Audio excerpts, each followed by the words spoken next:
Welcome back to the channel. I want to talk to you about one of the most painful financial lessons that I've seen play out in the San Jose and the Bay Area markets over the last few years. The 3-year hope tax. Let me explain. Hi, I'm Steve Mun of the Steve Mun Group, your San Jose realtor, and we talk about real estate and San Jose metro related items here in this channel. If you're a seller, you know exactly what I'm talking about. We all saw it happen. When interest rates spiked, a lot of homeowners, smart, capable people, thought that, you know what, I'm going to sit this one out right now. I'll wait for that beautiful, that golden 3 or 4% rate to come back. Then I'll sell. Well, it's 2025 now. The 3% magically did not reappear. We haven't even broken 5%. And now many of those same sellers are finally realizing that they can't wait any longer. They're entering the market, but here's the problem. They're not walking back into the market that they left. They're walking into a saturated market, a traffic jam of sellers, and the cost of that 3-year wait has hit them right in the marketplace value.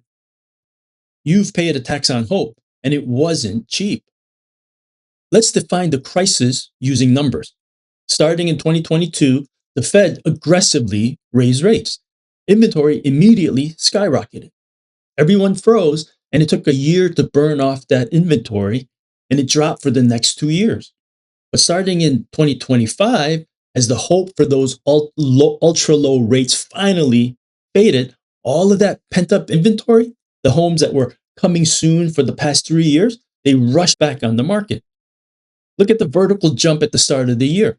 It's identical to when the Fed started to rapidly raise rates. It was a complete mind shift. In many parts of the Bay Area, especially here in the San Jose metro, we saw the active inventory more than double as these sideline homes returned all at once. We went from about 700 to 2,300 listings in a matter of a couple of months. Think of it this way. For 3 years, buyers were scarce because financing was expensive. Now, the buyers are slowly returning, but they have too much choice. This sudden flood of available homes, what we call the inventory spike penalty, means that even as buyers return, they are now calling the shots. It's a classic supply and demand crunch, except it's in reverse. High supply has forced sellers to engage in what I call a race to the bottom just to get noticed. This waiting game created three core problems for the sellers who re entered the market recently. First problem is simply volume.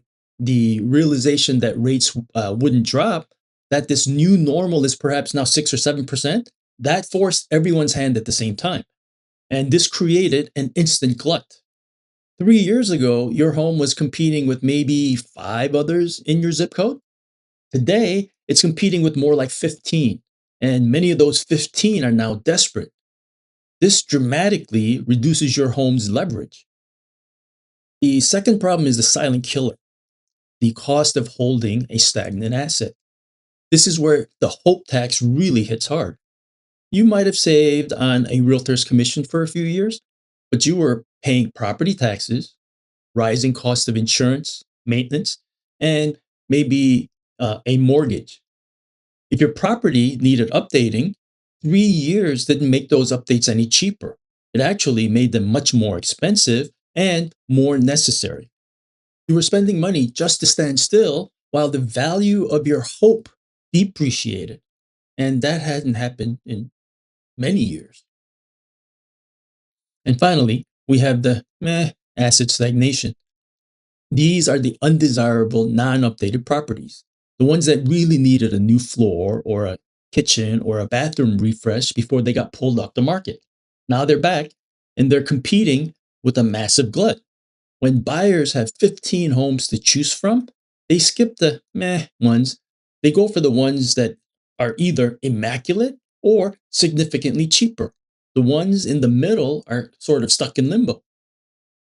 It's important to remember that not every type of home is experiencing this crisis equally. As your San Jose realtor, I see two distinct markets right now. First, the single home market. These are still the most desired assets. Buyers who want them are serious, and inventory is still relatively tight. In many areas, we're seeing less than 2 months of inventory. This means that single family homes, especially the updated ones with the good size yards, they're selling relatively quickly and still commanding strong prices, though not necessarily the peak prices of 2021. Second, the townhome and condo market. This is where the hope tax is most painful. We're seeing inventory figures approaching nearly 4 months in some areas for these types of properties. Why? Because the Bay Area is saturated with these new, sometimes identical units. When buyers are looking at townhomes or condos, they have far more options, and it's a lot harder for your unit to stand out from everybody else. If you're selling a townhome or a condo, your pricing strategy has to be surgically precise. And this is the segment where I'm seeing the most amount of pain. I had a client not too long ago who wanted to sell, but couldn't accept the current market price and decided to become a reluctant landlord instead, thinking that he just wait another year.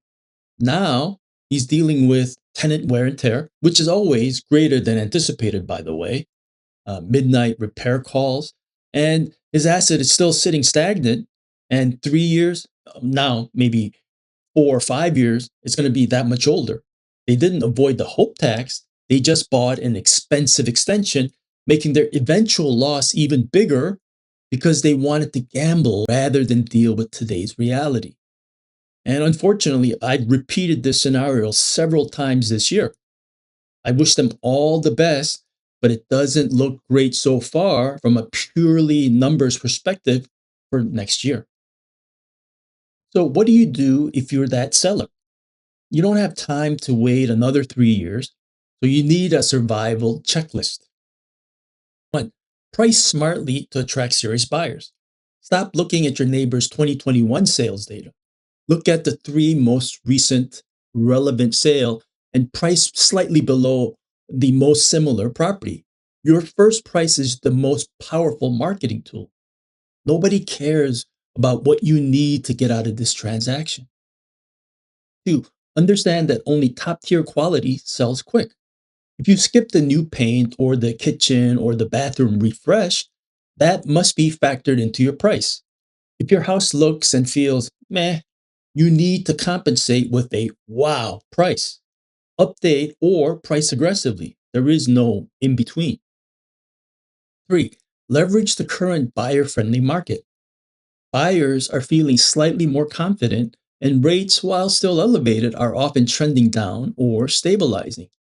You need to capture a buyer now while they're still in the mood to shop because these are the ones who are financially viable and serious. If rates drop significantly further, you risk another sudden rush of sellers, like my clients that I spoke about, and the inventory spike could hit again. And you saw that vertical rise in inventory. The waiting game is over. If you're serious about selling, you need to be realistic about the market that you are in right now and not the market that you had wished for.